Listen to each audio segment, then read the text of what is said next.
Conor McGregor had some words for Dustin Poirier today. In a now deleted post on X, Conor reposted this video of Dustin on Theo Von's podcast. It says, throwback to when Dustin told the story of his last street fight, when a guy bent his wife over and put his hand on her stomach. Conor reposted it. He wrote, do a DNA test, lad, at the Maury Show, at Dustin Poirier, hashtag the never been, hashtag who is the father, hashtag Father's Day is for fathers only, hashtag hashtag in the DM, hashtag sending me messages, hashtag nudes. Sergei Pavlovich released a statement since his loss to Alexander Volkov over the weekend. He posted this to his Instagram. In a caption, he wrote, "It wasn't my day. Nothing went according to plan. I was ready for anything, but I was too focused on getting the knockout and took too many unnecessary hits. The result was a loss by points. This was very emotional and tough for me, especially knowing that I didn't meet your expectations. Thank you all for your support. I promise to come back stronger and wiser." Johnny Walker posted this video to his Instagram following his knockout loss to Volkan Oezdemir. Johnny says that he will take some time off with his family and come back stronger. What's up, guys? I'm good, just a little scratch on my lips. Tô de boa, cheguei em casa aqui pro meu bebezão. Just arrived home with my little champ. So, it wasn't really good night for me. I don't know what happened. I'm gonna have to figure it out. Watch the fight again and see what I don't think I feel my head in the right place for the fight. I was feeling amazing, really good competitor, really strong. Everything was good. The cut was a little bit hard, but as always, I just don't find myself there in the fight. So, but the most important thing is here, my little baby. I come back safe for him. I'm gonna look after him and let's come back stronger. I'm gonna take a time with family. Enjoy my wife, my baby. E vou voltar mais forte. Come back stronger. Vou voltar mais forte, galera. Vou passar um tempinho com o meu neném, com a minha mulher. E vou voltar pra cima. Treinar mais e voltar. Só perde quando você desiste. Se não desistir, uma hora chega. Vamos pra cima. Paddy Pimblett uploaded his live reaction to Robert Whittaker knocking out Ikram Aliskerov. Oh! Bobby Knuckles got him in. Oh! Uppercut again! It's over! It's over! Bobby Knuckles. Boom.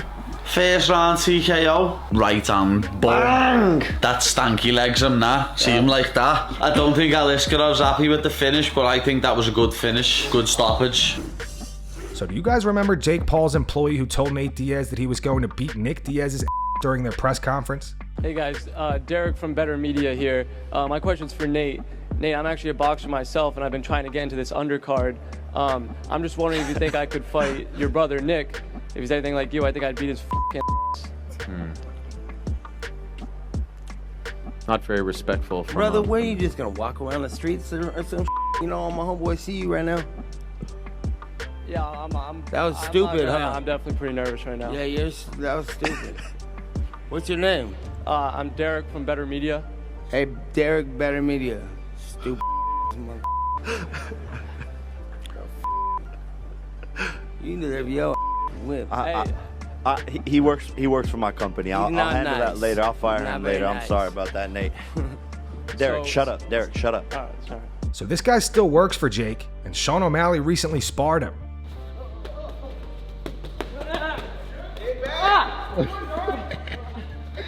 Oh, come on! Come on! Renato Moicano believes after all this drama regarding UFC 303, Michael Chandler should walk away and find a new opponent other than Conor McGregor. Renato says that Chandler is not that young to be waiting around all of this time. I don't have any problem with Michael Chandler. I was talking a lot of so maybe one day I could fight him. Yeah. That's the whole thing. So it's brother. all business. It's business. I don't hate him, bro. I don't hate like him. the guy fighting. He go crazy. He go wild. You like his style. You like his fight not. style. Yeah. Brother, I like as a fan. Yeah. You know, as a fan, he delivers, right? Yeah. Winning crazy. or losing. But that's not the point. The point is what McGregor done with him was wrong, my brother. That was wrong. That was wrong. So that's why I'm not gonna talk. I could be here say, yeah, how stupid you are.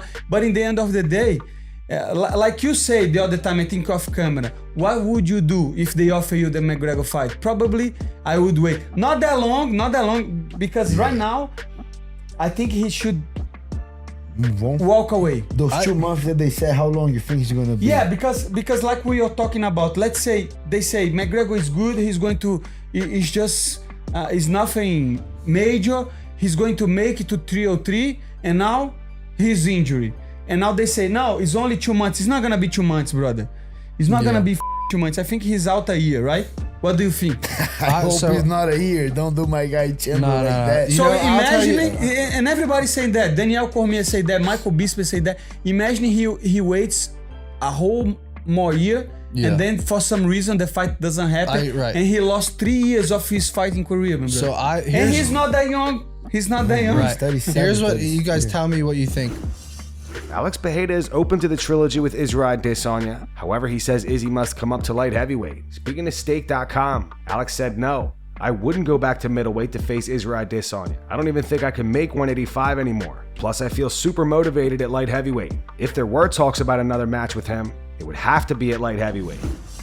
Joe Rogan defends Conor McGregor's decision to pull out of UFC 303 for a broken toe. Joe says a broken toe is a f***ing problem. On the Joe Rogan Experience, Joe said, look, here's the thing about a broken pinky toe. When you're a guy who kicks as much as Conor, it's a f***ing problem. And it's also the same foot where his leg was snapped. And he went into that fight injured. He's never pulled out of a fight before. This is the first one he's pulled out of, and I think it's wise. I think if you have a broken toe, and you are going into a fight, and you did go into the last fight injured, what if that f***ing toe becomes a real issue? What if he throws a kick, and it smashes again, and he's in agony and he can't move? You gotta be able to get the f*** out of the way with Michael Chandler. Speaking of Joe Rogan, Joe is not a fan of the new UFC gloves. The MMA community has pointed out that since they implemented these new gloves, there's been less knockouts. According to BetUS.com, in 48 fights since the UFC started the new glove design, just 5 of those fights ended in knockout via punches. Surprisingly, this past weekend's Saudi Arabia event delivered 3 of those 5 knockout wins, marking it as the event with the most KO/TKO wins since UFC 302 on June 1st. Joe said these new gloves,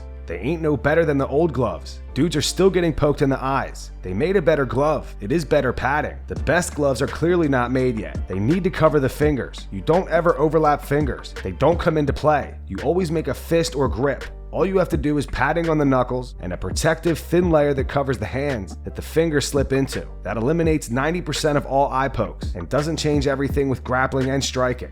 And that's going to wrap it up for the news. Thanks for watching. For daily MMA news and content, subscribe to Full Mount MMA and click the bell icon to be notified when we post videos. Here are the 3 top comments from last video. The first one's from Chris Dank 741. Says Ikram seems like a good dude. It's a shame he gets so much hate because it's not the fighters but the Dagestani fans that make everyone hate them so much. The second one's from Alan. Says I watched an interview with Daniel Rodriguez just before his fight with Kelvin Gastelum. Daniel didn't want to take the fight after cutting weight, and Kelvin coming in 14 pounds over, but he had bills to pay and a family to feed. It makes me sick that Kelvin won that fight. And the final one says Kelvin's totally unprofessional. If he still can't make weight, get him out. Those were the 3 top comments from last video. If you want to be featured in the next one, all you have to do is comment down below. And if you missed yesterday's news, click the video on screen right now to get caught up.